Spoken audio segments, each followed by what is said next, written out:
Do you even know what the Victory Project actually is? Have you ever asked? Do you? Welcome to MsMojo, and today we're discussing everything we know so far about Don't Worry, Darling.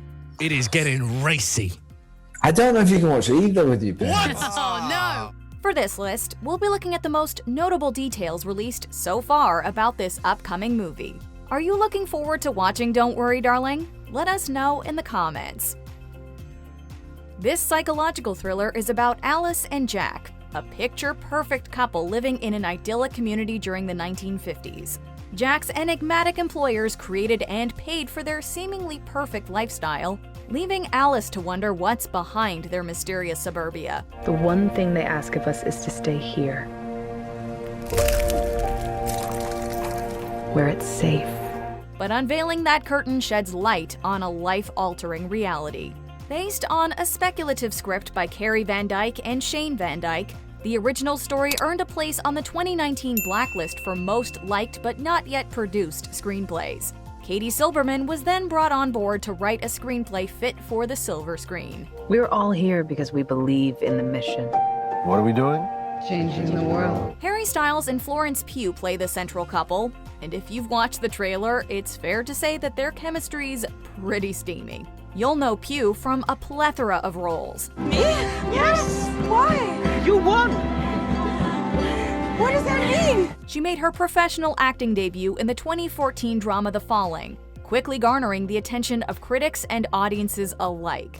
However, she had her breakthrough in 2019 after starring in Fighting with My Family, Midsommar, and Little Women. Her work in the latter film earned her both Oscar and BAFTA nominations. I want to be great or nothing, and I will not be some commonplace dauber, and I don't intend to try anymore. Of course, audiences also recently got to know her as Yelena Belova in Black Widow, and later in Hawkeye. A, I put you on a wire to remove an obstacle, and B, I did not break anything. I am way too talented than that. And C, stop being so defensive. Although Styles is better known as a musician, this isn't his first or only foray into acting.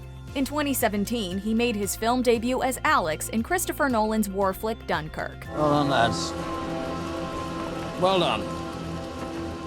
All we did is survive. That's enough. Like Pugh, Styles has also been indoctrinated into the MCU, appearing as Eros/Star Fox during the mid-credit scene of 2021's Eternals. Pip and I head to help, don't we?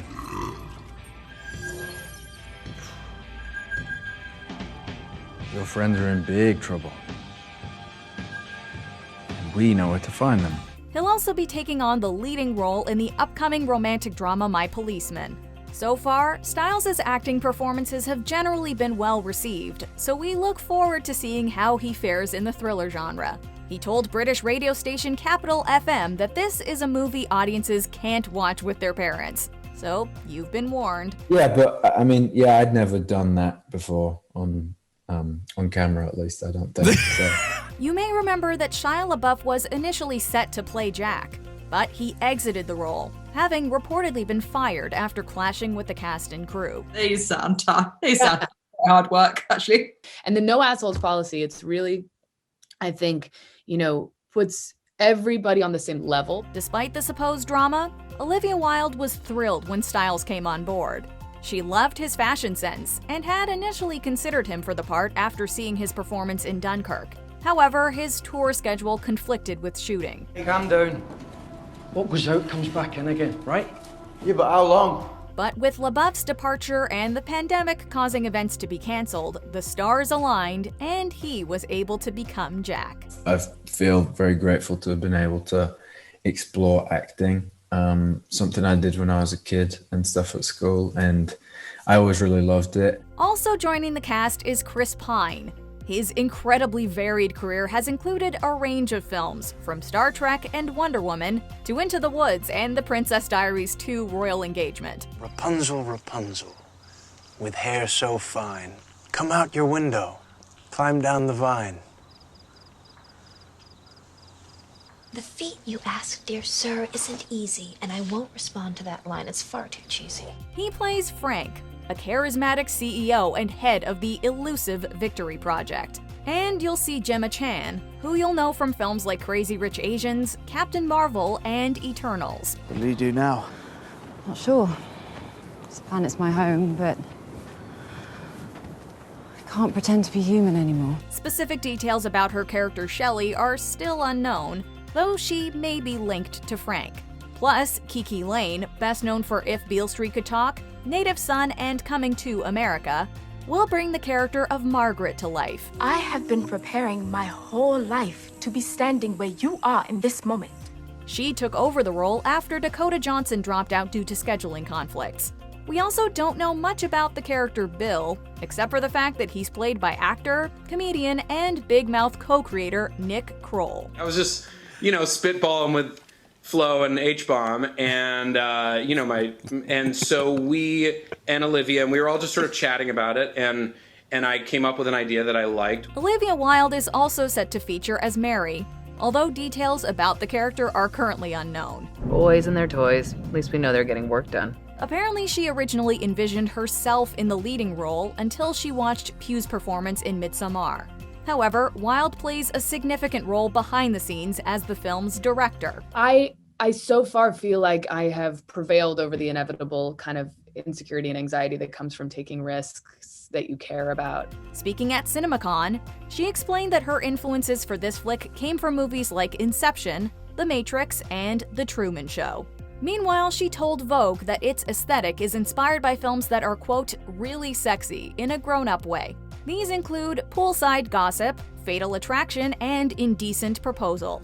And if we refer back to the trailer, we're pretty sure she hit the nail on the head. It feels like a completely new set of tools, and I feel the same kind of thrilling sense of like discovery. She also interestingly shared that casting Jack was no easy task, as many of her auditionees weren't exactly thrilled to be in a supporting role.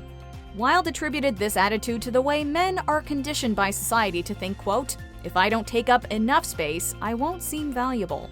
Well, luckily for us, Harry Styles didn't appear to have a problem with the role's scope. It's been a really nice opportunity for me to be able to get very much out of my comfort zone. Yeah. And start again, and it's been a lot of fun. This isn't Wilde's first time at the helm either. I directed some music videos for the Chili Peppers, for Edward Sharpe, and I made a short film. She previously directed short films Free Hugs in 2011 and Wake Up in 2020. Her directorial skills were on full display in the 2019 teen comedy Booksmart, and her work was also widely applauded by critics. Nobody knows that we are fun. We know. They need to know. Who's they? We are not one-dimensional. We are smart and fun. Wilde is also set to direct and develop the reported Spider-Woman-esque movie, so this thriller is certainly in capable and highly talented hands. You've learned from the value of the risks you took the last time, and you think like, yeah, I can trust that that's my thing. You also start to learn that you have a thing, that you have a style. So we've briefly touched on the trailer, but what else does it tell us? It opens on Jack and Alice's utopian life. The men go out and work, while the women are taught not to ask questions. We men, we ask a lot. Can't you see? We ask for strength, food at home, a house cleaned, With you all the time. and discretion above all else. But between the characters' unusual behaviors and the recurring toy planes motif, the facade starts to fade. Alice is left questioning everything, and the audience is left searching for those answers as well. What do you think they're really doing out there? What do you mean? There's some quite graphic imagery, like that saran-wrap tearaway scene. Of course, the quick glance at a steamy dinner table moment amassed plenty of attention too. The trailer has elicited plenty of theories about how the movie might play out. Some think it could be like The Matrix. Others are picking up more of a Black Mirror vibe, speculating that their entire world is just a simulation. I need you to listen to me. They're lying about everything. What's real and what's not? Well, there's only one way to find out. Filming presented its own set of challenges given the COVID-19 pandemic, and there were production delays. But now, Don't Worry Darling is set to open in theaters on September 23rd, 2022. We look forward to uncovering more about the fascinating film and its intriguing characters as we eagerly await its release. I'm curious to hear where she's going with this. Do you agree with our picks? Check out this other recent clip from MsMojo. And be sure to subscribe and ring the bell to be notified about our latest videos.